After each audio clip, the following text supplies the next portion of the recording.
ഒരു കുട്ടി തൻ്റെ സ്കൂൾ കാലഘട്ടത്തിൽ പഠിക്കാൻ വളരെ മോശം അവസ്ഥയിലായിരുന്നു. അധ്യാപകർ എത്ര ശ്രമിച്ചിട്ടും അവനെ പഠിപ്പിക്കാൻ കഴിഞ്ഞില്ല. ഒരു ദിവസം സ്കൂൾ വിട്ട് വീട്ടിലേക്ക് പോകുമ്പോൾ അവർ അവൻ്റെ കയ്യിൽ ഒരു കത്ത് എഴുതി കൊടുത്തിട്ട് ഇത് അമ്മയെ ഏൽപ്പിക്കണമെന്ന് പറഞ്ഞു. കുട്ടി വളരെ സന്തോഷത്തോടു കൂടി ആ കത്തുമായി വീട്ടിലേക്ക് ഓടി ആ കത്ത് അമ്മയെ ഏൽപ്പിച്ചു. ആ ലെറ്റർ തുറന്ന് വായിച്ച അവൻ്റെ അമ്മയുടെ കണ്ണുകളിങ്ങനെ നിറഞ്ഞൊഴുകാൻ തുടങ്ങി. അതിൽ എഴുതിയിരുന്നത് ഇപ്രകാരമായിരുന്നു: ഈ കുട്ടി പഠനത്തിൽ വളരെ പിന്നോക്ക അവസ്ഥയിലാണ് ഉള്ളത്. ഇവനെ പഠിപ്പിക്കുന്ന കാര്യത്തിൽ ഞങ്ങൾ പരാജയപ്പെട്ടിരിക്കുകയാണ്. ഇവൻ ഞങ്ങൾക്കൊരു ബാധ്യതയാണ്. അതുകൊണ്ട് ദയവ് ചെയ്ത് ഇനി ഈ കുട്ടിയെ സ്കൂളിലേക്ക് അയക്കരുത് എന്നാണ് അതിൽ എഴുതിയിരുന്നത്. തൻ്റെ അമ്മയുടെ കണ്ണുകൾ ഇങ്ങനെ നിറഞ്ഞൊഴുകുന്ന കണ്ട് ആ കുട്ടി ഓടി അമ്മയുടെ അടുത്തേക്ക് വന്ന് ചോദിച്ചു, എന്താ അമ്മ, എന്താ അതിൽ എഴുതിയിരിക്കുന്നു ചോദിച്ചു. പെട്ടെന്ന് ആ അമ്മ തൻ്റെ രണ്ട് കണ്ണുകളും തുടച്ചുകൊണ്ട് അവൻ്റെ തലയിൽ ഇങ്ങനെ തലോടിക്കൊണ്ട് അവനോട് പറഞ്ഞു, എൻ്റെ മോൻ ഒരു മഹാപ്രതിഭയാണ്.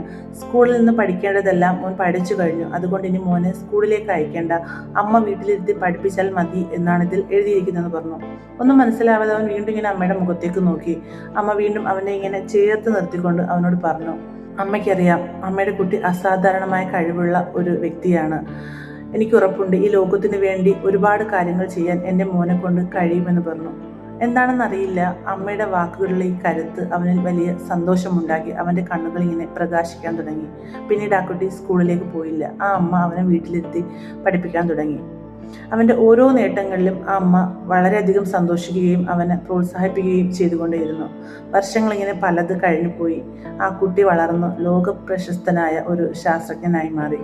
നിരവധി കണ്ടുപിടുത്തങ്ങൾ ഈ ലോകത്തിന് വേണ്ടി സമ്മാനിച്ച, എന്തിനേറെ പറയുന്നു, ഇരുട്ടിൽ നിന്നും വെളിച്ചത്തിലേക്ക് നമ്മെ കൊണ്ടുവന്ന ആ ബൾബ് കണ്ടുപിടിച്ച മഹാനായ തോമസ് ആൽവ എഡിസൺ ആയിരുന്നു അത്. അന്ന് ആ കത്തുമായി വന്ന എഡിസനെ അവൻ്റെ അമ്മയായ നാൻസി ചേർത്ത് നിർത്തിയ, അവനോട് പറഞ്ഞ ആ സ്നേഹത്തിൻ്റെയും കരുതലിൻ്റെയും ആ വാക്കുകൾ, അതിന് പറയുന്ന പേരാണ് പോസിറ്റീവ് സ്ട്രോക്ക്. ഓരോ വ്യക്തിയുടെയും വളർച്ചയിൽ ഇത്തരത്തിലുള്ള സ്ട്രോക്കുകൾ വളരെ അത്യന്താപേക്ഷിതമാണെന്നാണ് പറയപ്പെടുന്നത്. ബഹുമാനിയായ മദർ തെരേസ പറഞ്ഞൊരു വാക്കുണ്ട്, അതായത് ലോകത്തിൽ ഏറ്റവും കൂടുതൽ ആളുകൾ വിശന്നിരിക്കുന്നത് ഭക്ഷണം കിട്ടാതെയല്ല, ഇത്തരത്തിലുള്ള സ്നേഹത്തിനും പ്രോത്സാഹനത്തിനും വേണ്ടിയാണ് എന്നാണ് പറയപ്പെടുന്നത്. മനുഷ്യന് പോസിറ്റീവോ നെഗറ്റീവോ ആയിട്ടുള്ള സ്ട്രോക്കുകൾ വേണമെന്നാണ് പറയപ്പെടുന്നത്.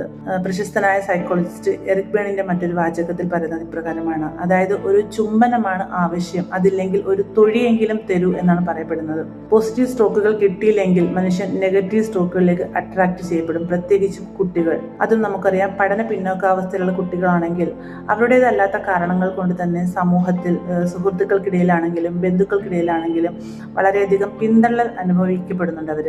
അതുകൊണ്ട് തന്നെ അവർ വളരെയധികം മാനസിക സംഘർഷത്തിലുമായിരിക്കും. അതുകൊണ്ട് ഇത്തരത്തിലുള്ള ചേർത്ത് നിർത്തലുകൾ, അതൊരു പുഞ്ചിരിയാവാം, ഒരു തലോടലാകാം, ഒരു നല്ല വാക്കാകാം, അത് അവരിൽ കൊണ്ടുവരുന്ന മാറ്റം വളരെ വലുതാണ്.